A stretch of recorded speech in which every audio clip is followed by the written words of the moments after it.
J'espère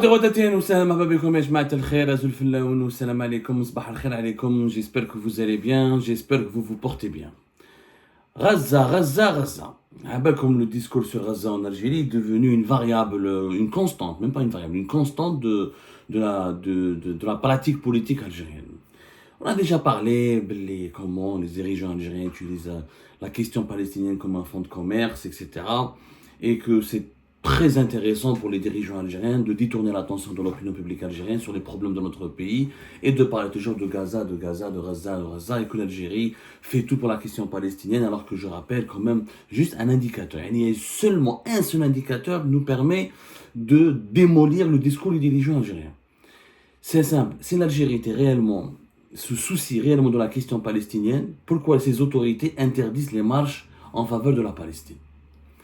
Combien de marches a été organisées en Algérie, dans les grandes villes algériennes, depuis le début du mois d'octobre, depuis le début de la crise à Gaza, depuis octobre 2023, combien de marches ont été autorisées pour permettre au peuple algérien de sortir dans les rues de son propre pays, de brandir le drapeau palestinien et de manifester sa solidarité avec la population de Gaza?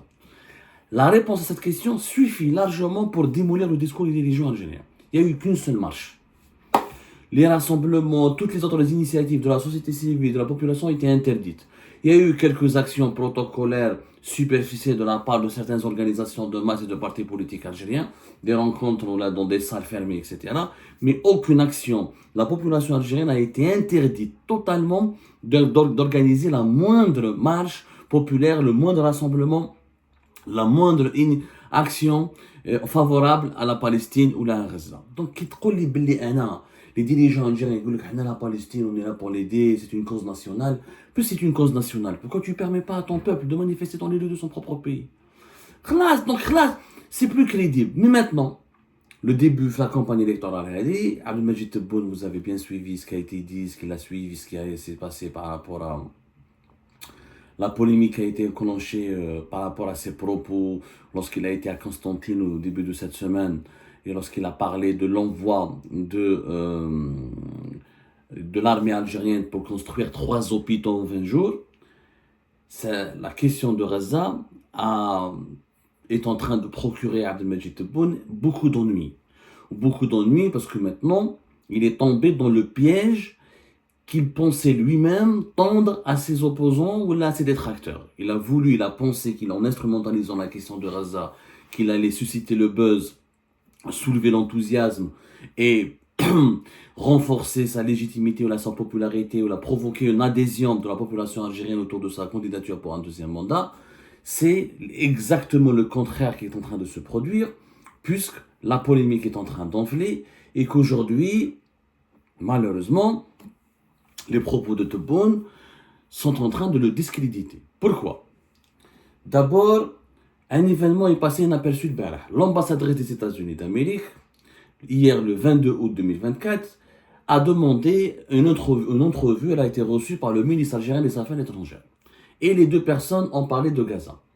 Cette entrevue est passée quasiment inaperçue. ما تسيبوش عليها à peine un commentaire sur la PS, ni sur les radios publiques, ni sur le NTV, mis à part quelques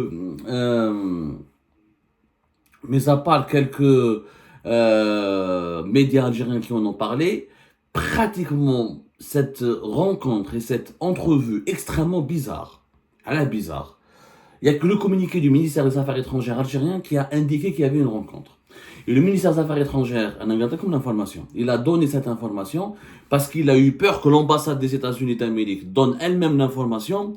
Ça aurait été vraiment une humiliation, une honte absolue si l'ambassadrice des États-Unis d'Amérique, Elisabeth Moore-Aubin, aurait donné l'information. Elle a rencontré Ahmed Attaf, le ministre algérien des Affaires étrangères, en pleine campagne électorale. Si cette information a été rendue publique par les Américains avant les autorités algériennes, ça aurait soulevé une énorme polémique.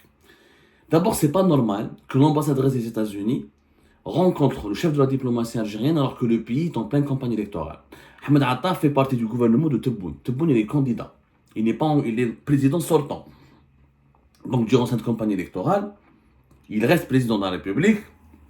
Mais symboliquement, moralement, éthiquement, Et même constitutionnellement, il ne peut pas prendre des décisions ou il a décidé, ou il a prendre des mesures qui engagent la souveraineté du pays, puisqu'il a demandé au peuple de l'élire.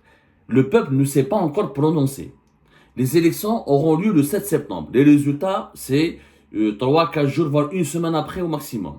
Donc d'ici le 10, voire le 11-12 septembre, le gouvernement algérien actuel est un gouvernement sortant. Il est provisoire.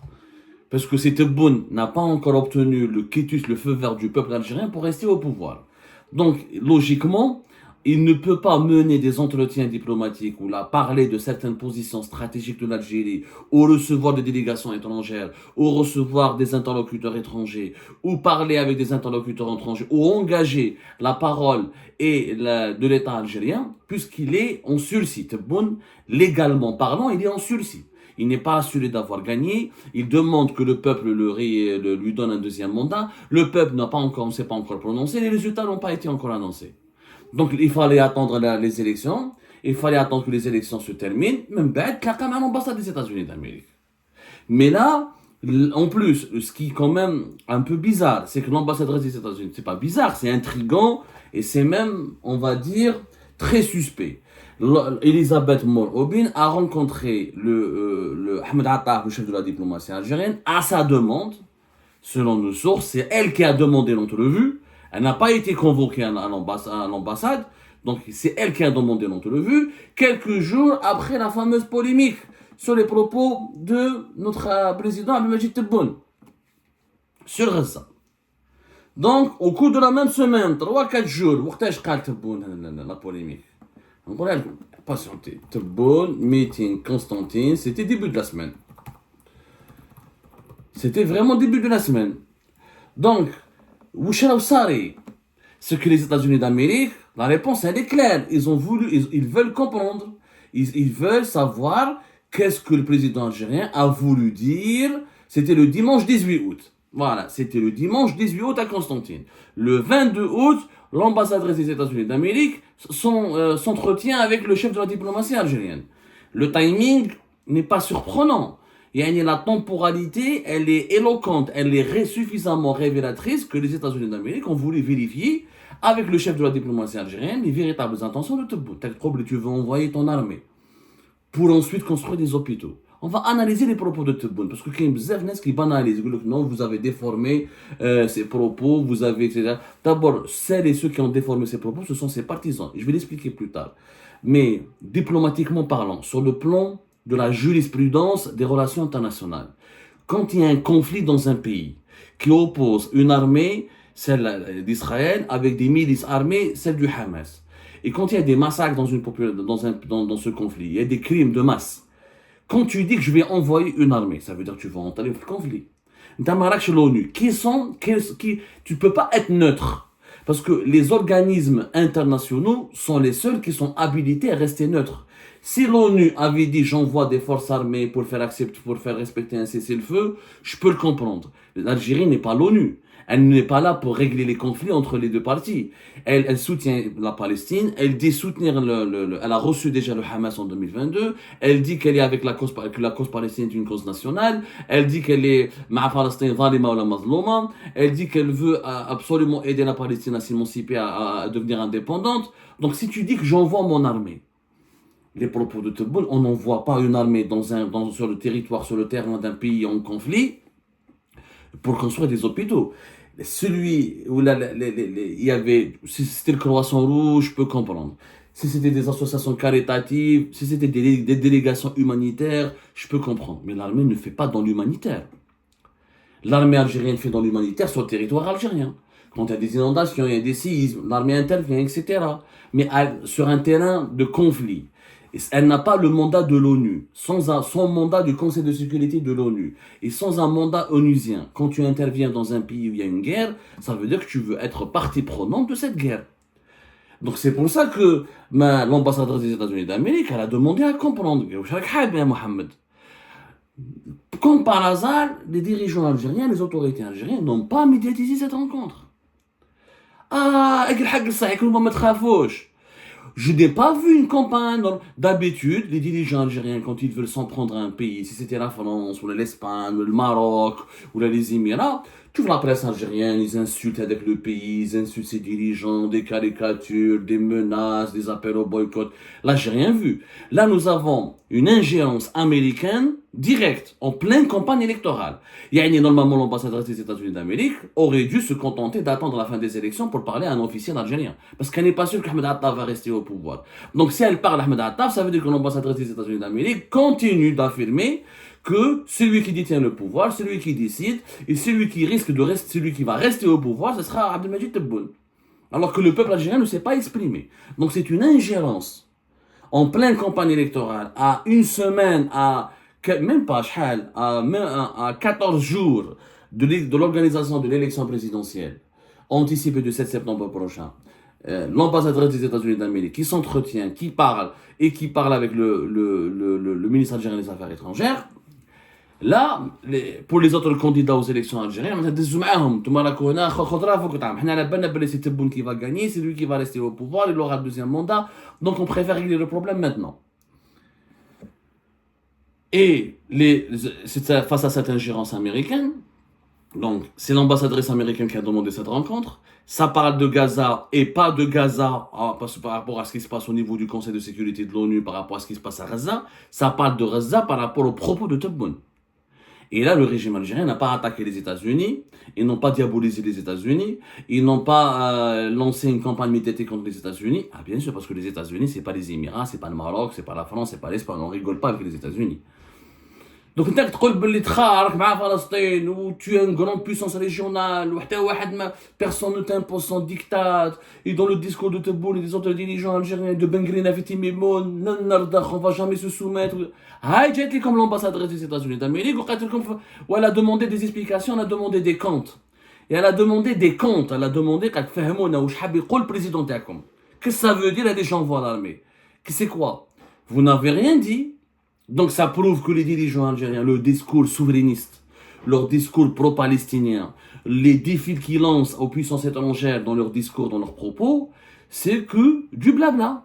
Les États-Unis d'Amérique, elle a demandé des comptes, elle a demandé des explications en pleine campagne électorale, elle a violé la neutralité, elle n'a pas respecté le principe de neutralité que les pays étrangers se doivent de respecter lors des processus électoraux qui se déroulent dans les pays où ils sont représentés, dans les pays d'accueil, dans les pays qui accueillent leurs diplomates. Et malgré cela, ça n'a choqué personne. Je n'ai pas vu un commentaire dans aucun média favorable au régime algérien, dans aucun appareil propagandiste du régime algérien, aucune attaque contre les États-Unis d'Amérique, aucune critique. Aucune critique. خايفين منهم. صراحة, il faut dire la vérité. Ils craignent les Américains. Parce que les Américains, ils ont été inquiets. Mais فهموش la déclaration de Tebboune. Pourquoi les Américains ont été interpellés, inquiets, comme toute la communauté internationale, mais فهموش. Parce que parce que maintenant, aujourd'hui, la polémique se poursuit. شفنا بن غرين Aviti Mimoun, شفنا حسني عبد العالي شريف, ils ont tous attaqué, notamment Mokri, Abdelrazak Mokri, on en a parlé tout à l'heure dans une autre émission, parce qu'Abdelrazak Mokri, il a été très intelligent, l'ex-patron du MSP, il a profité de ces déclarations de Tebboune, qui ont été une bêtise, sur le plan politique, c'est une bêtise de dire j'envoie l'armée pour construire des hôpitaux, alors qu'en Palestine, elle a besoin, quand on dit que j'envoie l'armée en Palestine, dans l'imaginaire arabe et dans l'imaginaire musulman, c'est pour libérer la Palestine, c'est pas pour construire des hôpitaux. Mais on va en parler dans un instant. Abdelrazak Mokri, il en a profité, il a fait des propositions, il a salué Tebboune, il a aggravé la polémique, il a enflé la polémique pour enfoncer Tebboune davantage par rapport aux partenaires étrangers, notamment les partenaires occidentaux. Et on a bien vu que les États-Unis d'Amérique ont été se sont sentis obligés de réclamer des explications, de demander notre vue avec le chef de la diplomatie algérienne et de réclamer des comptes. Vous voulez intervenir militairement? Rassurez-nous, qu'est-ce que vous voulez faire? Qu'est-ce que votre président a voulu dire? Alors qu'il n'a pas parlé en tant que président. Il a parlé en tant que candidat. Tebboune n'a pas le droit en ce moment d'engager la parole de l'État algérien. Sauf dans des questions d'urgence. Il a toujours les prérogatives du président de la République le sont toujours entre ses mains. Même si normalement il a raccourci son mandat.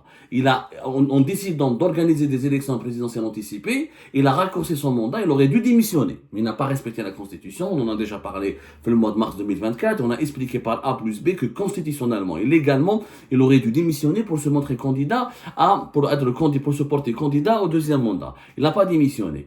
Constitutionnellement parlant, il est candidat.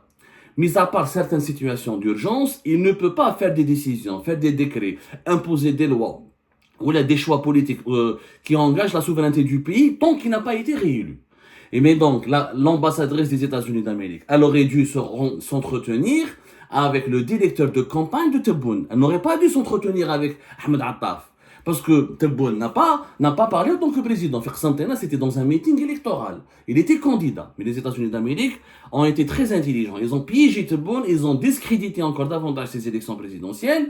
Ils ont remis en cause leur légitimité, leur légalité, puisqu'ils ont directement appelé le ministre des Affaires étrangères, ils ont directement parlé avec le ministre des Affaires étrangères. Ça veut dire qu'on sait qu'il a parlé en tant que président, qu'il restera président, que dans son deuxième mandat, il est acquis d'avance, qu'il n'y a pas de suspense. Donc on préfère gagner du temps et on préfère s'expliquer directement avec un officiel de l'État, pas avec un représentant ou un responsable de sa direction de campagne. Et nous voyons la qualité à Gaza, comment maintenant on est passé de Gaza, on est retombé dans le discrédit qui entoure les élections présidentielles.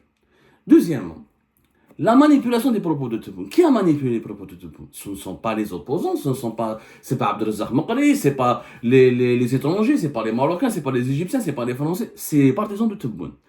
Sur leur page Facebook, sur tous les pages Facebook, mobilisés, tous les comptes TikTok, tous les médias et les réseaux sociaux, mobilisés en faveur du deuxième mandat de Tebboune, le dimanche 18 août et le lundi 19 août, ce sont eux qui ont partagé un premier extrait dans lequel on n'entend pas le mot hôpitaux, dans lequel il n'y a que Tebboune qui dit « J'ai promis, l'armée est prête. D'ailleurs, dès qu'ils ouvrent les frontières, qu'ils acceptent nos camions, on a vidéo d'Ahbes, qui est à l'Égypte. Nous n'abandonnerons jamais la Palestine, en général et Gaza en particulier, et je jure par Dieu tout-puissant, si les Égyptiens nous aident et nous ouvrent les frontières entre l'Égypte et Gaza, on a plein de choses à faire. Et l'armée, elle est prête, j'ai promis, dès qu'ils ouvrent les frontières et qu'ils acceptent nos camions, c'est le passage. Le premier passage qui a été diffusé ne parlait pas du tout des hôpitaux. Le passage qui a été diffusé durant 24 heures, du 18 au 19 août 2024, ne parlait pas des hôpitaux. C'est quand il y a eu la presse internationale, les réseaux sociaux se sont enflammés, se sont emballés, Abdelrazak Maqri a commencé à parler sur sa page Facebook, les islamistes ont commencé à parler, les Égyptiens ont commencé à réagir, les Marocains ont commencé à réagir, les Français ont commencé à réagir. La direction de campagne de Tebboune, elle a demandé à la presse algérienne de rediffuser tout l'extrait. Effectivement, dans tout l'extrait, Tebboune parle de 3 hôpitaux en 20 jours. Et d'envoyer des centaines de médecins et d'aider à reconstruire ce qui a été détruit par les sionistes. Il parlait des hôpitaux. Sauf que même Tebboune était malin. Tebboune savait que ses propos allaient causer polémique et qu'il allait susciter le buzz. Tebboune pensait au buzz, il ne pensait pas à la polémique. Il pensait au buzz. Mais qu'est-ce qu'on a la belle oublié, l'ambassadrice des États-Unis d'Amérique va intervenir, va demander une audience, ou qu'Abdelrazak Maqri va utiliser ses propos pour les amplifier, pour encore l'enfoncer dans la polémique, et que la presse internationale va se saisir de ce. Ouais, il pensait que ses propos allaient rester à Constantine. Parce que quand tu dis encore une fois, j'envoie l'armée à Gaza. Gaza est en guerre. Si tu envoies l'armée maintenant, les Israéliens vont attaquer l'armée algérienne. Donc l'armée algérienne elle va se faire attaquer par les Israéliens, elle va se laisser faire. Quand tu envoies l'armée sur un terrain de conflit et que tu n'es pas habilité et que tu ne fais pas partie d'une mission de l'ONU et que tu n'es pas un organisme international chargé d'une mission d'intermédiation, d'une mission d'arbitrage ou d'une mission de faire l'intermédiaire, ça veut dire que tu es partie prenante du conflit. C'est logique. J'envoie le croissant rouge, j'envoie les scouts, je peux comprendre, mais envoyer l'armée signifie que tu veux aider militairement les Palestiniens. وهذه fait les hôpitaux entre حنا كل حال حنا les Algériens شفناها بلي l'Algérie في وقت الكوفيد 19 le régime تبون في وقت الكوفيد كنا les Algériens mouraient par des milliers entre 2020 et 2021 on n'a pas construit des hôpitaux en 20 jours. On n'a jamais construit des hôpitaux en 20 jours. 3 hôpitaux en 20 jours, le Covid, on m'a dit, c'est noble de la part de Tebboune, naturellement, c'est noble, il faut le saluer, de vouloir offrir des hôpitaux. Sauf que tu n'envoies pas des militaires sur un terrain de conflit, où c'est un pays frère pour la Palestine, où c'est une cause nationale, où la Palestine est une cause nationale qui est impliquée dans ce conflit, donc les militaires algériens ne peuvent pas être neutres. Donc l'objectif principal de Tebboune n'était pas de mettre en valeur l'action humanitaire de l'Algérie, mais de frapper l'imaginaire des musulmans, des arabes et des Algériens surtout, par l'action militaire, que nous voulons, que nous sommes prêts à faire une action militaire contre Israël. Et c'est pour ça où le cœur de la polémique, il est là. C'est que Tebboune a utilisé le langage militaire. Il a mis en valeur, il a mis en exergue l'action militaire, pas l'action humanitaire. Parce que les militaires ne font pas d'humanitaire. Les militaires font de l'humanitaire dans leur pays. Les militaires, quand ils partent à l'étranger, ou ils participent à des missions de paix internationales, ou ils participent où ils aident les pays à leur demande. Pour des besoins humanitaires. C'est vrai que l'armée algérienne, elle a des avions, elle a l'habitude de transporter des vivres, des médicaments pour les pays africains, pour les pays arabes qui étaient en difficulté ou frappés par des crises humanitaires.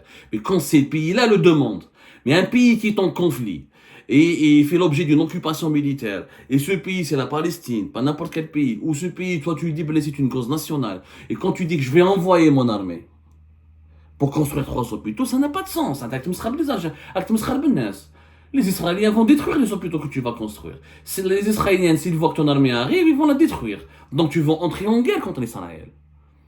Et Tebboune a voulu faire croire ça aux Algériens et aux Algériens pour exciter leur populisme. C'est du populisme, pour dire, pour exciter leur nationalisme, pour réveiller le sentiment islamiste et pan-arabiste. Genre la Palestine, pour nous, il y a la dimension religieuse et la dimension arabe. Maintenant, ces partisans, depuis une semaine, Bengrina, les médias favorables au régime, essaient de rectifier le tir en disant « Ah non, il a été mal compris, on ne parlait pas de guerre, ses propos ont été déformés, ses propos ont été manipulés. » Et il fallait écrire bien son discours, il fallait que ses conseillers écrivent son discours, il fallait qu'ils lui expliquent « Tu ne peux pas dire j'envoie l'armée pour les hôpitaux. Tu ne peux pas envoyer l'armée en Palestine que pour les hôpitaux. Ça n'a pas de sens. » Il fallait peser ses mots avant de parler. Et il ne fallait pas découper les passages, il ne fallait pas diffuser un premier passage où il n'y a pas le mot hôpitaux. Il y a juste intervention militaire, j'envoie juste l'armée en Égypte, si les Égyptiens acceptent d'ouvrir les frontières. Ça veut tout dire, donc il n'y a pas eu de manipulation. La manipulation, elle vient du compte Tebboune, qui a voulu susciter le buzz, ou le buzz Adam Haslobeh. La preuve, les États-Unis d'Amérique maintenant réclament des explications. La presse internationale, elle réclame, elle a provoqué un tollé international, elle a diffusé la polémique à l'échelle de la planète. Et maintenant, si Tebboune ne fait rien pour la Palestine, il خرج فرشة. Et donc, je suis prêt à envoyer. Les Égyptiens disent les frontières. Tu envoies. Si les soldats algériens vont partir à Gaza, les Israéliens vont tuer les soldats algériens. Qu'est-ce que tu vas faire? Comment tu vas faire pour défendre les soldats algériens s'ils sont tués par Israël? La question est là. Ok, imagine les Égyptiens ont dit venez, rentrez. Et les Israéliens éliminent les soldats algériens. Qu'est-ce que ça veut dire? Ah, si tu déclares pas la guerre à Israël, ça veut dire que tu es fercha. Ça veut dire que tu acceptes que tes militaires soient tués impunément. Mais le conflit israélo-palestinien ou israélo-arabe, c'est un dossier très sérieux. Tu ne peux pas utiliser des langages ou des arguments pour la consommation locale. C'est un dossier très sensible. Il faut faire preuve de sagesse. Et quand tu veux adopter une position, il faut l'assumer jusqu'au bout. Et avant d'adopter une position, il faut bien peser le pour et le contre. Et d'ailleurs, si les dirigeants algériens, le compte Tebboune était courageux, il aurait fallu s'en prendre à l'ambassadrice des États-Unis d'Amérique, il aurait fallu lui dire, etc. Pourquoi ne pas autoriser des rassemblements devant l'ambassade des États-Unis d'Amérique? Il y a pas mal d'Algériennes et d'Algériens qui ont voulu organiser des rassemblements devant l'ambassade des États-Unis d'Amérique. Parce que les États-Unis d'Amérique, avec leur veto au Conseil de sécurité, c'est eux qui donnent les armes à Israël, c'est eux qui financent Israël, et c'est eux qui permettent à Israël de massacrer la population algérienne. Puisque l'Algérie considère la Palestine comme une cause nationale et qu'elle est prête à tout faire pour la Palestine. Alors, commencez par organiser des rassemblements devant l'ambassade des États-Unis. Demandez à l'ambassadeur des États-Unis d'Amérique, faites-lui des critiques, formulez des sévères critiques, faites-lui des reproches. Demain, en pleine campagne électorale, vous la recevez. Vous lui permettez de demander des explications. Vous lui permettez de vous demander qu'elle vous demande des comptes. Après, vous nous dites que vous êtes un pays souverain et que vous êtes des souverainistes et que vous voulez diriger une puissance régionale. Soyons sérieux, vous n'êtes pas crédible.